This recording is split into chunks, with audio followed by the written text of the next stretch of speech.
नगे च सुरेन्द्रे च कौशिके पाद संस्पृशि निर्विशेष मनस्काय श्री वीरस्वामिने नमः। आर्हत वाङ्मय में कहा गया है, वरम मे अप्पादन्तो संजमेण तवेणय माहम परिहिं दम्मन्तो बंधनेहि वहेहि। उत्तरध्ययनानि जो एक जैन आगम है और उसमें 36 अध्ययन है। किसी अध्ययन में तत्वज्ञान की बात है,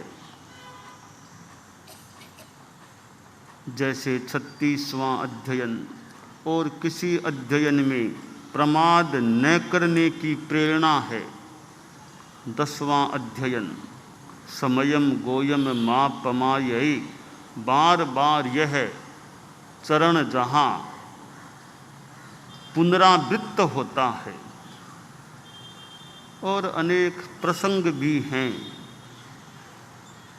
और अध्यात्म साधना का पथ दर्शन भी 32वां अध्ययन जैसा अध्ययन जो आध्यात्मिक साधना का दिशा निर्देश मानो देने वाला है। प्रथम अध्ययन में भी विनय की बात है और कहा गया कि बढ़िया यही है, स्वयं अपना अनुशासन स्वयं पर आदमी करे, आत्मदमन करे, आत्मानुशासन करे, स्वयं की डोर स्वयं के हाथ में रहे,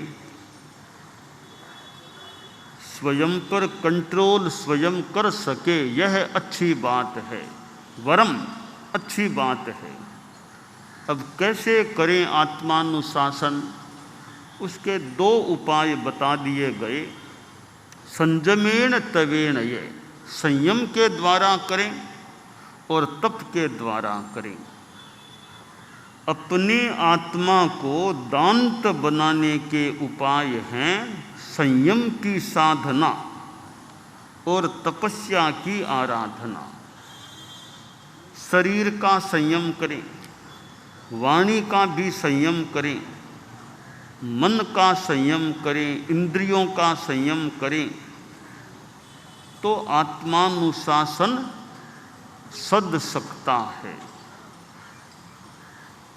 और तो आत्मा अदृश्य है हमारे लिए, बस हम तो इन 4 चीज़ों पर अगर अनुशासन कर सके, कर लें, शरीर, वाणी, मन और इंद्रियां, ये 4 अनुशासित हो जाते हैं तो मानना चाहिए आत्मानुशासन कम से कम एक सीमा तक तो हमें उपलब्ध हो गया है।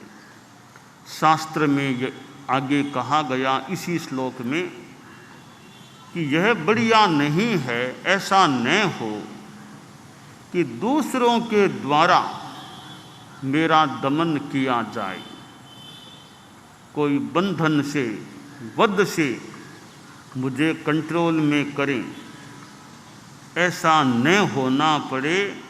इसलिए स्वयं संयम तप के द्वारा मैं अपने आप पर अनुशासन करने का, कंट्रोल करने का प्रयास करूं। ऐसे भी मनुष्य हो सकते हैं, बच्चे हो सकते हैं जो काफ़ी सुशील हैं, शांत हैं, अपना काम से काम करने वाले हैं, न फालतू बातों में विशेष जाते, न ज़्यादा चंचलता, बड़े जागरूक अप्रमत्त होते हैं, विवेक संपन्न होते हैं। ऐसे कई बच्चे हो सकते हैं।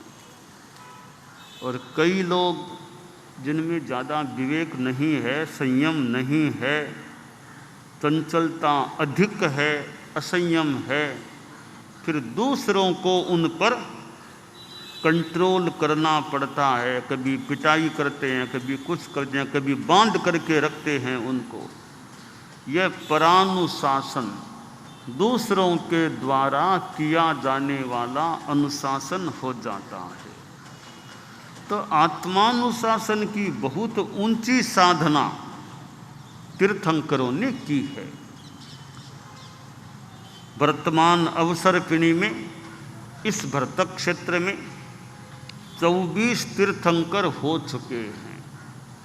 और तीर्थंकरों ने जो साधना की है, उन्होंने तो संपूर्णतया मानव आत्मा को अनुशासित कर लिया। और साधना की निष्पत्ति एक यह आई, वीतरागता प्राप्त हो गई, केवल ज्ञान, केवल दर्शन को वे प्राप्त हो गए। तो 24 तीर्थंकर जो लोगस्य का, उक्कित्तनम का हमारा पाठ है, एक लोगस्य के पाठ में 24 ही तीर्थंकरों को नाम पूर्वक, नाम युक्त बंधन हो जाता है। 24 तीर्थंकरों का स्तवन करने का एक सुंदर पाठ है, वह उक्कित्तनम का पाठ है, लोगस्य का पाठ है। 7 श्लोकों वाला यह मानो स्तोत्र है, एक पाठ है। ऋषभ से लेकर वर्धमान तक के 24 तीर्थंकरों का नाम उल्लिखित हो गया है, समाहित हो गया है। और एक भक्तिपूर्ण मानो पाठ है। तो इन 24 तीर्थंकरों में 23वें तीर्थंकर भगवान पार्श्व प्रभु हुए।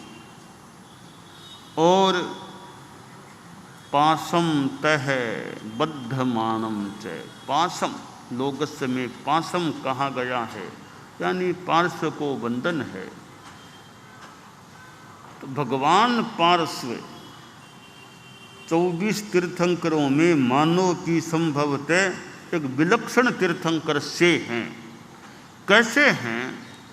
एक तो ये भगवान पार्श्व के संदर्भ में जितने स्तुति मंत्र हैं, जितने स्तोत्र हैं, पाठ हैं, और बाकी 23 तीर्थंकरों के बारे में उतने पाठ हैं या नहीं,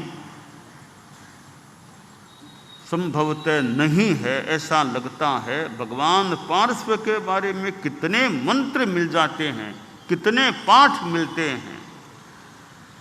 तो 24 तीर्थंकरों में अगर सबसे ज़्यादा पाठ स्तुति के रूप में भगवान पार्श्व के लिए हैं, तो भगवान पार्श्व प्रभु एक प्रकार से विलक्षण तीर्थंकर हो गए। दूसरी बात, ये मंदिर होते हैं, तो 24 तीर्थंकरों में भगवान पार्श्व के जितने मंदिर हैं, जितने तीर्थ हैं, उतने अन्य 23 तीर्थंकरों में किसी भी तीर्थंकर के हैं या नहीं। अगर नहीं हैं, भगवान महावीर जो लास्ट तीर्थंकर हैं, उनसे जैन शासन इतना जुड़ा हुआ है, पर संभवतः भगवान महावीर के इतने मंदिर नहीं मिलते जितने मंदिर भगवान पार्श्व के मिलते हैं। तो वर्तमान का जैन समाज तो भगवान महावीर से इतना निकटता से जुड़ा हुआ है, तो संभवतः मंदिर उनके इतने नहीं मिलेंगे जितने भगवान पार्श्व के मिलेंगे।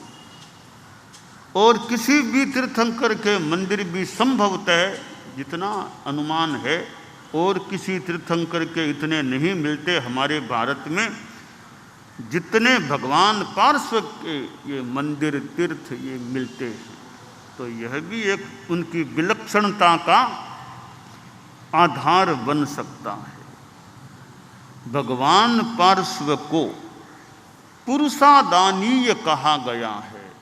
अब यह पुरुषादानीय शब्द भगवान पार्श्व के लिए जो आया है, बाकी 23 तीर्थंकरों के लिए आया या नहीं। यदि नहीं आया है तो यह भी विलक्षणता है भगवान पार्श्व की, कि जिनके लिए ये पुरुषादानीय जो भी विशेषण प्रयुक्त किया गया है।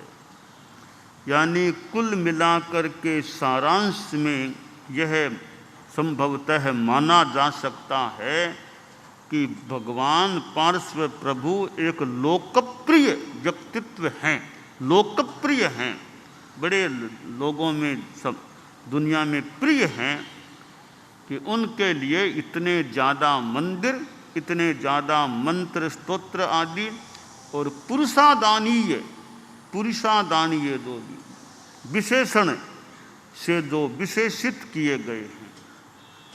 तो आज पौष कृष्णा दशमी है, पार्श्व जयंती है।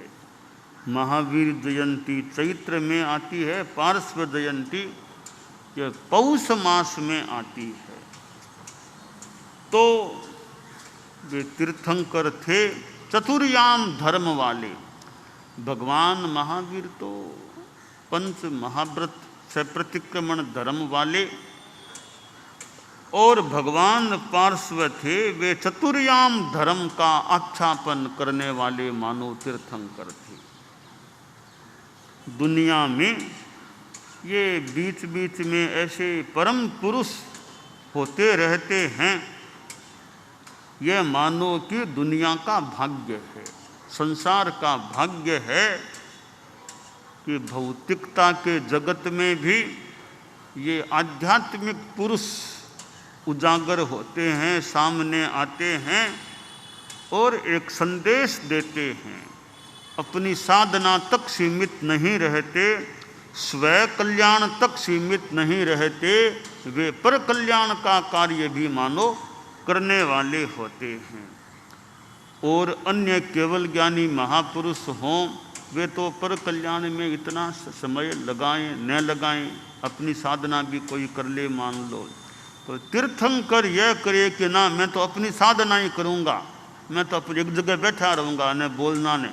तीर्थंकरों के लिए यह, उनको तो बोलना है, उनको तो प्रवचन करना है, वे प्रश्नों के उत्तर और भी दो भी। तो तीर्थंकर हैं, वे वाग्मी, वे वाणी का उपयोग करने वाले होते हैं, देशना देने वाले होते हैं। वे एकांत साधना मान लो करते हैं तो पहले अपनी कर लेते हैं, बाद में मानो अनेकांत में आ जाते हैं। केवल ज्ञान हो गया फिर अनेकांत, पहले फिर भी हो तो एकांत साधना कर लो। केवल ज्ञान प्राप्त हो गया, अब एकांत थोड़ा छोड़ो, अब अनेकांत में आओ, यानी दुनिया में आओ, भीड़ में आओ, परिषद में व्याख्यान देश ना दो। यह काम तीर्थंकर करते हैं। कि प्रवचन क्यों करते हैं? कि उनको तो केवल ज्ञान हो गया, अब क्या उनके तो लिए मोक्ष तैयार है, इस जीवन के बाद मोक्ष तैयार है, अब और क्यों इतना वे उपक्रम करते हैं ये देशना का। वे देशना दिए बिना जनता को ज्ञान कैसे मिलेगा, औरों को ज्ञान कैसे मिलेगा। तो दूसरों को ज्ञान देने का सक्षम माध्यम ये भाषा है, वाणी है। तो भाषा के द्वारा वे देशना देते हैं। और चारित्रात्माएँ, हम लोग तो व्याख्यान देने के लिए पुस्तक पास में कभी रख लेते हैं, आगम हाथ में रखो, पास में रखो, और किताब रखो, पाठ देख लो, बांचो, अर्थ करो। तो तीर्थंकर के हाथ में कोई आगम की जरूरत नहीं है, उनको भगवती हाथ में लेने की जरूरत नहीं है, कोई आयारो हाथ में लेने की जरूरत नहीं है। वे तो महाआगम पुरुष हैं, उनके तो सब ज्ञान सर्वज्ञ हैं। तो उनके लिए किताब का क्या, किताब तो दूर, आँख कान आँख नाक इंद्रियां है, ये भी एक तरह से मानो उनके लिए अनुपयोगी सी हो जाती होगी। कान आँख नाक ये इंद्रियां हैं, 5 इंद्रियां, ये भी मानो एक तरह से किसी रूप में मान लें अनुपयोगी उनके लिए। तो इनकी भी उपयोगिता विशेष न रहे तो उनके लिए कोई ग्रंथ किताब की उपयोगिता नहीं, अपेक्षा नहीं। उनको ऐसा फरमाने की ज़रूरत नहीं कि इस प्रश्न का उत्तर तो मैं आगम देख करके बताऊंगा, आगम देख के बताऊंगा कि आगम में क्या लिखा है। कि हम जैसे भले बोल दो, आगम देख के बताएं, वो देख के। उनको यह कहने की ज़रूरत नहीं, फरमाने की ज़रूरत नहीं है कि आगम लेके आओ, मैं पाठ देख के बताऊंगा क्या लिखा है आगम में। उनको ज़रूरत नहीं आगम, हम छोटे लोगों को आगम की ज़रूरत है, उनको आगम की ज़रूरत नहीं है।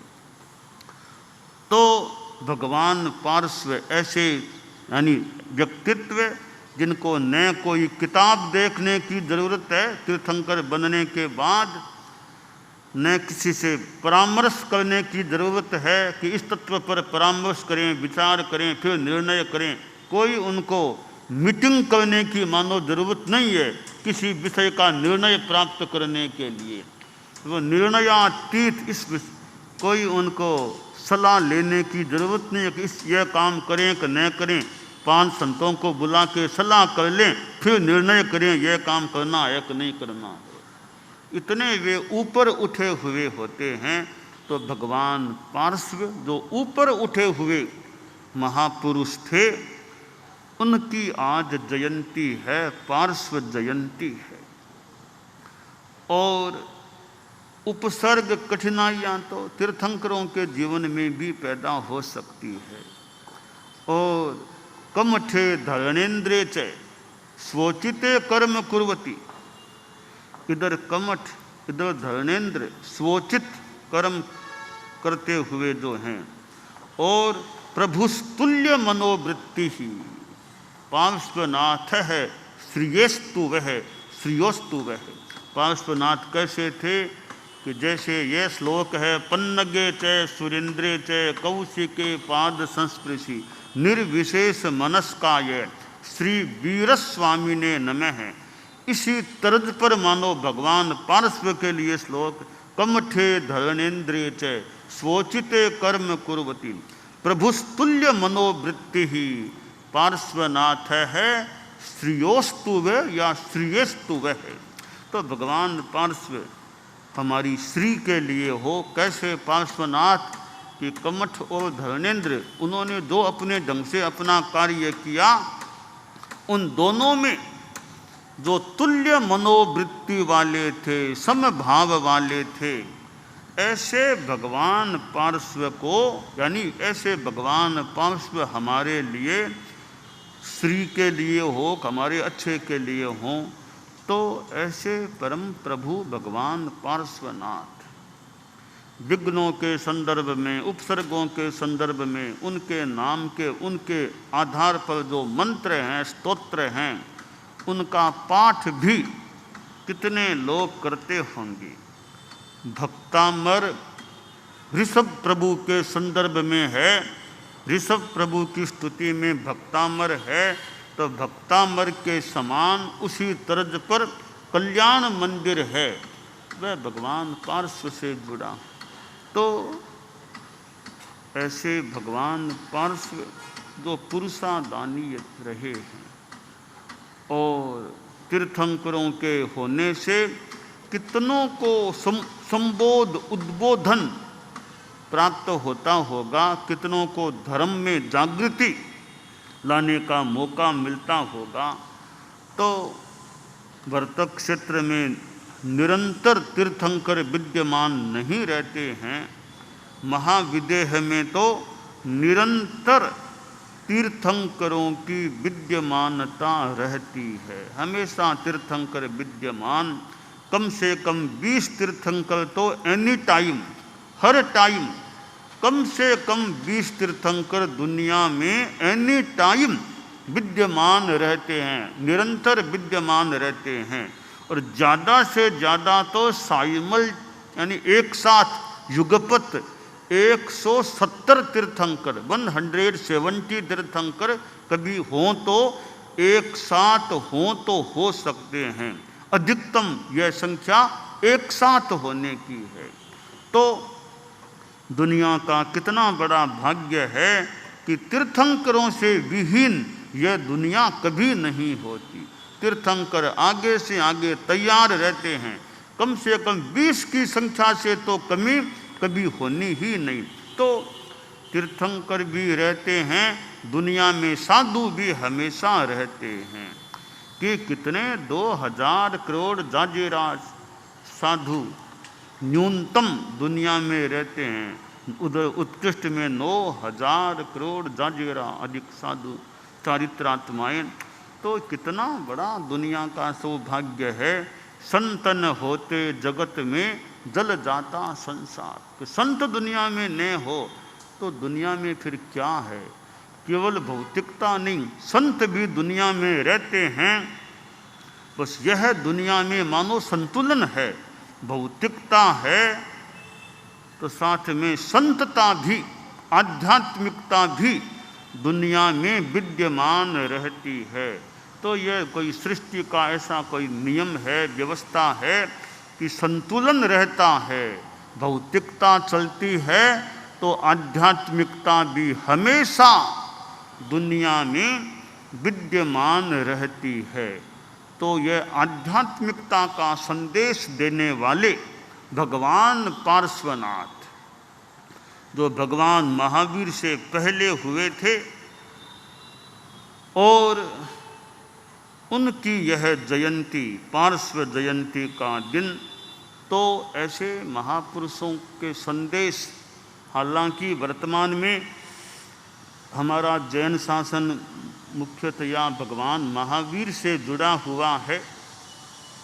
भगवान पार्श्व के समय के आगम तो अब पता नहीं उपलब्ध हैं कि नहीं हैं, तो किस अंश में है, कितने रूप में है, पर यह बात प्राप्त होती है कि उन्होंने चतुर्याम धर्म का निरूपण, प्रतिपादन, विवेचन या प्रख्यापन किया था। तो चतुर्याम धर्म के वे प्रवक्ता थे, प्रख्यापयिता थे। भगवान महावीर ने मानो कि उनका अनुसरण इस संदर्भ में नहीं किया। तीर्थंकर होते हैं, वे पूर्ववर्ती का अनुसरण करें, यह संभवतः अपेक्षित। वे अपने ढंग से अपनी बात करते हैं। आचार्य हों वे तो फिर भी अनुसरण करने वाले, कभी पूर्ववर्ती आचार्यों ने क्या कहा उसको भी ध्यान में, और तीर्थंकर आगम में क्या है उसको ध्यान में रखें। तो आचार्य हैं, तीर्थंकर तो कह सकते हैं मैं ऐसा कहता हूँ, मैं ऐसा कहता हूँ, मैं ऐसा कहता हूँ। तीर्थंकर ऐसा फरमाते हैं। तो आचार्य हों कि वे तो भाई आगम के आधार से बात की, आगम में ऐसा है, भगवान ने ऐसा कहा है। तेणं भगवया एवं मुखायम, उन भगवान ने ऐसा कहा है, उस आधार से बता रहे हैं। यानी आचार्य के लिए तो गणि पिटक ये आगम हैं, वे एक प्रकार के आधार होते हैं। तो तीर्थंकरों की वाणी मानो आगम के रूप में परिणत, तो कल्याणी वाणी उनकी।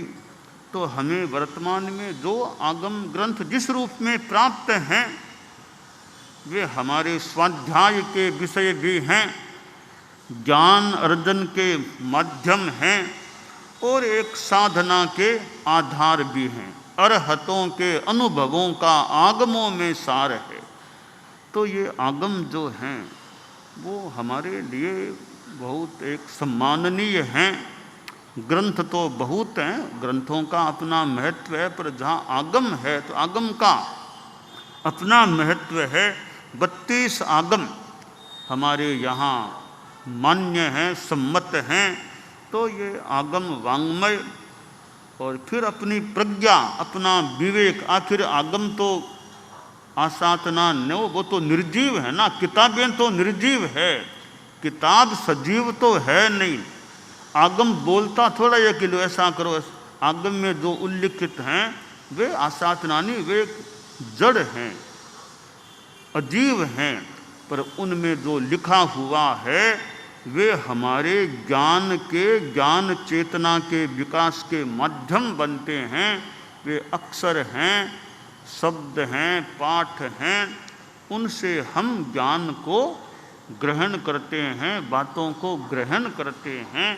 तो भगवान पार्श्व प्रभु की यह जयंती, पार्श्व जयंती, भगवान पार्श्व जैसे वीतराग पुरुषों को हम नमन करें और उनसे हम प्रेरणा भी ले सकते हैं कि हमारे में भी वीतरागता का विकास हो।